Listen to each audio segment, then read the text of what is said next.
Welcome back. You're watching Sky News. In just a moment, the press preview, a first look at what's on the front pages as they arrive. But first, our top stories.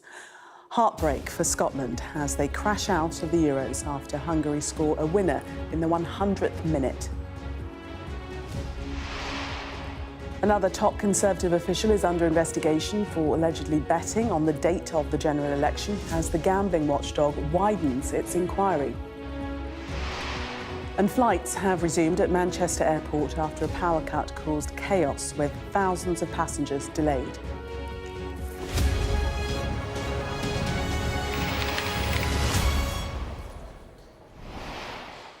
You are watching the press preview, a first look at what's on the front pages as they arrive. In the next half hour, we'll see what's making the headlines with barrister and former government minister Anna Soubry and the assistant editor at The Spectator, Cindy Yu. So let's see what's on some of those front pages for you now. The FT has a survey which shows that the Tories have lost up to a third of their electoral support since January, with Reform the biggest beneficiary. According to the Eye, senior Tories are questioning Rishi Sunak's leadership after his resistance to calls to act on the growing election day betting scandal. That story is also the lead item in tomorrow's Guardian. The Mail says Mr Sunak will warn in a speech tomorrow there are now just 10 days to save the country from what he calls the disaster of a Labour government. The Telegraph reports that Labour would tear up Conservative guidance on teaching about sex and gender in schools. The Times said they'd also cut down on the paperwork needed for people to legally change gender. With a 30-degree heat wave looming, the Metro has warnings from the Met Office and Health Security Agency that vulnerable people will be at increased risk. And a reminder that by scanning the QR code you'll see on screen during the programme, you can check out the front pages of tomorrow's newspapers while you watch us.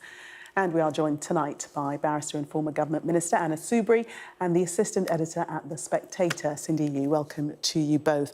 Let's start with the front page of the Eye newspaper, where we read that Conservatives are questioning, at this point, Rishi Sunak's leadership. Anna, for why?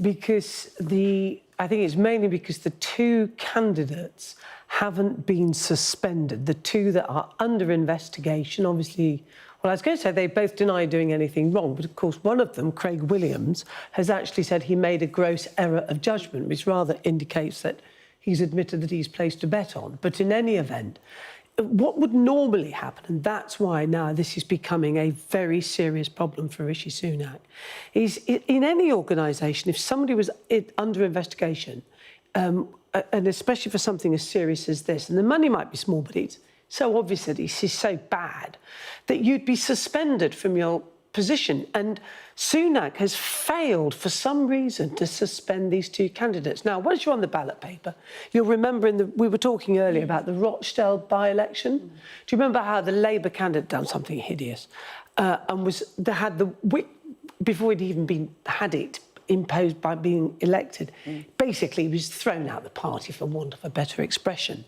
And what people are saying is that these two candidates should have been suspended. Now, they're still on the ballot paper, because once you're on the ballot paper, you can't come off it. But obviously, it sends out a huge message to the electorate in those constituencies. And I don't understand, for the love of me, I just don't understand why Sunak hasn't done this. And there's a growing chorus now, ex-ministers, presumably current Conservative candidates, people who were members of Parliament seeking re-election, really calling into question Rishi Sunak's leadership, as if it hasn't been disastrous enough since this election was called. I mean, you just can't make this up. Well, Cindy, the Prime Minister is saying that he's waiting for any conclusion of an investigation, or the investigation that's ongoing. And if there has been found any wrongdoing, then he will boot whoever out of the Conservative Party. Yes, absolutely. But, I mean, that's a classic line of defence, isn't it? Innocent until proven guilty. But as Anna says, in this case, one of them has already apologised, suggesting that he did do the thing he was accused of. And when it comes to this particularly sensitive election period, you really have to think about what benefit you're getting from keeping these people on as opposed to what you're costing yourself, because MPs are candidates are getting this on the doorstep. Yes. This is one of those issues that's really, really cutting through. Yes. Going back to earlier in the election campaign, the D-Day stuff as well. These are the events, the stories that everyone will hear about, even if they don't follow leaders' question time or the latest debate or whatever it is. So you really have to think, this is almost a week now in the running for this story. What does Rishi Sunak still gain from keeping these people on board? Unfortunately, it's already gone on for too long, so that I think he's already taken some damage in the polls. But it really needs to be nipped in the bud. I think what's horrifying as well is, as Anna says, the amount of money here is tiny, which shows to me that they're not doing this for profit, but they're probably doing this, if it's true at all, they're doing this because they've mentally checked out. The election is a bit of a joke rather than a life and death situation, or a fight for the future of the party. It's just people seem to be mentally something checked to have out. a flutter on. Yes, exactly. And so I think it's a symptom of the state of the party, and for Rishi Sunak's critics, it's a symptom of his weaknesses as a leader, that they see this kind of indecisiveness or feet dragging, when actually quicker action probably would have nipped this in the bud a bit. And critics within the party, according to the I1 former minister, joined calls for the Prime Minister to act now, describing the situation as disgrace. Another candidate and former MP accused him of having no backbone. So within his own party, he's been really heavily criticised. Yes. Let's move on to the Financial Times. And this survey saying that Conservatives lose a third of their voters. They've lost a third of their voters since January. Anna? Yes, so the FT has got this story on the front page about a survey which involves 16,000 voters who they've tracked over this period of time since January. I mean, I don't know the demography of those 16,000. We've got to assume that they're a good cross-section right across the United Kingdom, so you can see these movements. And what it says is, gosh, here's a surprise, a third of Conservative voters, i.e. people who said in January they would vote Conservative, they've lost them. And what it shows that more recently is that Reform is picking up the biggest gains. I mean, to be fair, it also says that Labour have lost votes, though not overall, of course, because people have moved over to Labour. So it's just really, in a way, more of the same, isn't it? And of course, the only poll that counts is the one on July the 4th. It also shows, by the way, I think very interestingly, is that a lot of people are going to vote tactically. And they will vote tactically.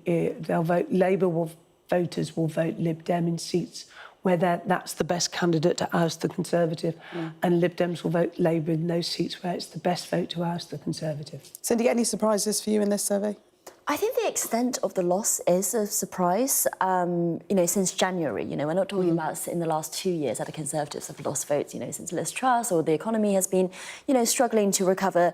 But since January, this is the last 5 months where Rishi Sunak has been planning, everyone's been getting onto election footing. There was a period of time before where Rishi Sunak was more popular than the Conservative Party itself, but it seems like they've dragged him down rather than the other way around. That's when he was Dishy Rishi, was it? Right, yeah. I mean, those glorious days of being the Chancellor who handed out furlough are long gone now. And so the fact that they're still losing voters this year, I think it is just not, this is the understatement of the century, is not what they want to see. But the fact that it's so recent, I think is shocking. And I think that contributes to everything we've been talking about. People inside the party, whether it's supporters or politicians, really panicking and feeling like, either panicking or just checking out, because it just doesn't seem like anything's turning this tide.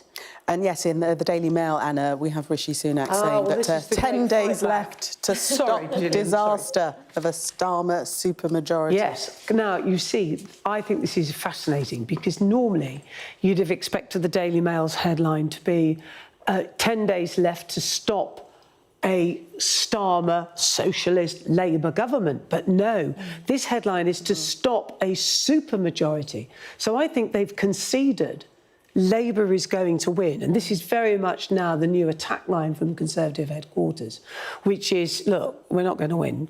So what the hell are we going to do? Because it really looks like there is a tide that's growing that is going to be so big it's going to wipe out a huge number of Conservative seats. So now the only thing they can cling on to is to say, stop a supermajority. And it's a line, it's nothing more than that. Because from what I'm getting back from talking to people who are knocking on doors on the doorstep, still a lot of people undecided yet. So still quite a lot to play for. This is just a line. In desperation, that's how bad the situation is. But that's what Rishi Sunak has been saying up until this point, that there is still everything to play for. Yeah. Do you Yes, see this that's another headline as point. him conceding? Well, the thing is, he hasn't been able to get behind this headline until get behind this message until now. I mean, earlier last week, Grant Shapps has already been talking about this. CCHQ did also start talking about this. Only for Rishi Sunak the day after, on Wednesday earlier this week, to say no, we can still win. It was, as Anna said, it's still all to play for. So I think the Prime Minister is undecided whether or not he wants this message, which is by definition defeatist. So it's hardly encouraging. At the same time, what's interesting was that there was a poll out over the weekend that showed actually this message is getting through to those undecided voters who are worried about an unchecked, massive Labour majority. Yeah. And that's being reflected in the polls. So I think it's actually, even though it's so defeatist, I'm intrigued to see how much it really does cut through. So if you're somebody who normally votes Conservative and now you're undecided, for reasons which viewers will be well familiar with, of course, and you're thinking, well, I don't know what I'm going to do. Remember, the postal votes have hit, so people have got those postal votes, often sitting up on the mantelpiece, not really quite knowing what to do. You're absolutely right. For those wavering Tories, this is what they're gambling on now. Those wavering Tories will think, oh, better stop this supermajority, even if I don't know really what it is, and I'll vote Conservative, just in case. But I think they have to stick to it, not the dithering and wavering that we've seen this week, where Rishi Sunak basically undermined Grant Shapps trying to put this message over. They have to stick to one message. Yeah. Well, we thought that Grant Shapps had actually gone off message and he wasn't supposed to say that. I think he got the message early. I think CCHQ had previously, the night before, sent out some communication that seemed very similar to this as well. But Rishi didn't get the message. No. Maybe he got the message and didn't like... I mean, it's not good, is it? It's not a nice message. It comes back to, that backbone from the eye that's on the front page there, that he doesn't seem to have a backbone. I mean, I just think it's more that he just looks like a teenager who's just at the wrong party, Not in the wrong party. Not in it, at the wrong... At the wrong party. party. I'm at the wrong party. Oh, no. I think I'd just go home. Actually, I'd just go to California. But anyway, there we go. Let's just quickly speak about this story regarding Labour in the Daily Telegraph. They could ditch guidelines banning children from being taught there are more than two genders. This has been suggested by a shadow minister. Cindy. Well, I think Bridget Phillipson, the Shadow Education Secretary, has failed to kind of rule out scrapping this guideline firmly enough. And this basically shows that Labour is still in a tricky position over the gender debate. Keir Starmer has started to talk a little bit more on the gender critical side. Ever since the Cass review, it doesn't feel like the mainstream opinion has changed, where, they are able to say women are women and women have vaginas or whatever it is. But the Labour Party itself is still dithering, it seems to be, on actual policy. And so the Conservative Party, earlier this year, Julia Keegan put in this guideline. And I think it was a bit of a trap, to see what Labour would say about it. And we see now that trap is working for some people, in the sense that Labour have failed to rule out scrapping this guideline. Earlier this week, J.K. Rowling came out and said that she wouldn't trust women's rights with the Labour Party. So none of it, I don't think, is enough to overturn this tide, but it will certainly put some people off voting for the party. I thought 10 seconds. Sorry, what she said to Trevor Phillips was spot on, actually. And what she's saying is we've got to get the balance right, recognising that trans people are human beings and they shouldn't be vilified and politicised in exactly the way that you've just described. It is shocking, but at the same time, being sensible. And of course, a woman is somebody with a cervix and a vagina and doesn't have a willy. Anna and Cindy, thank you so much. Ending on that point, we're going to take a break. Coming up, this on the front of the Metro, forecasting a heat wave lasting the whole week as temperatures are predicted to soar to 30 degrees. Stay with us for more.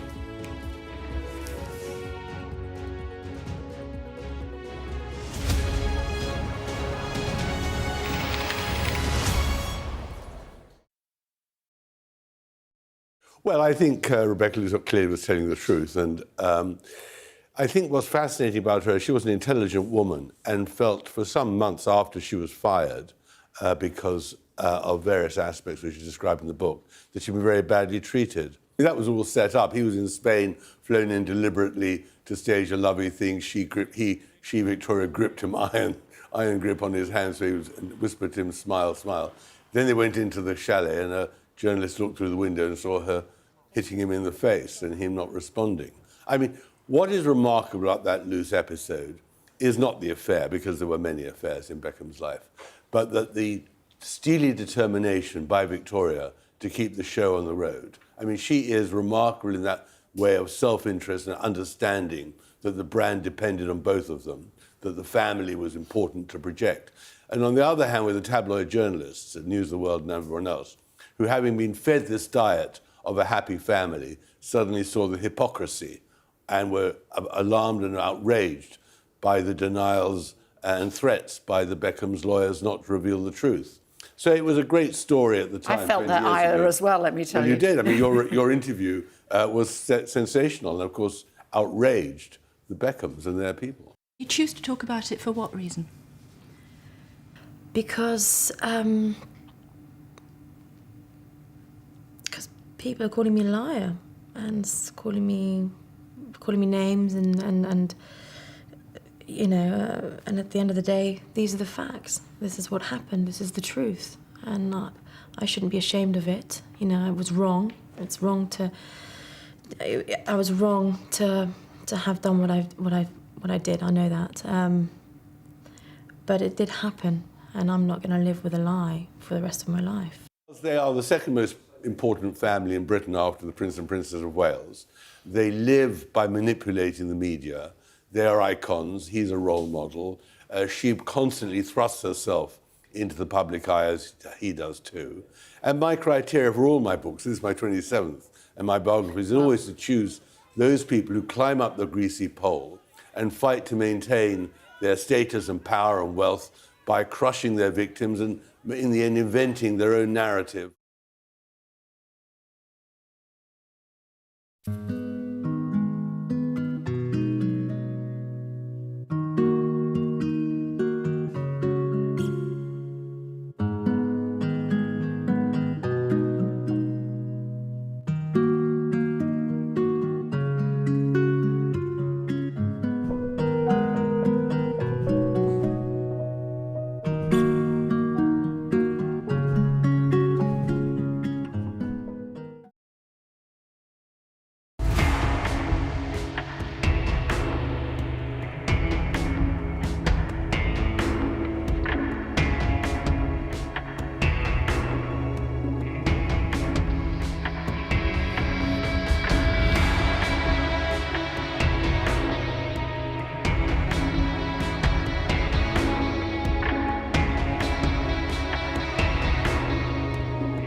Welcome back. You are watching the press preview. Still with me, barrister and former government minister Anna Soubry, and the assistant editor at The Spectator, Cindy Hugh. Now let's take a look at the front page of The Guardian.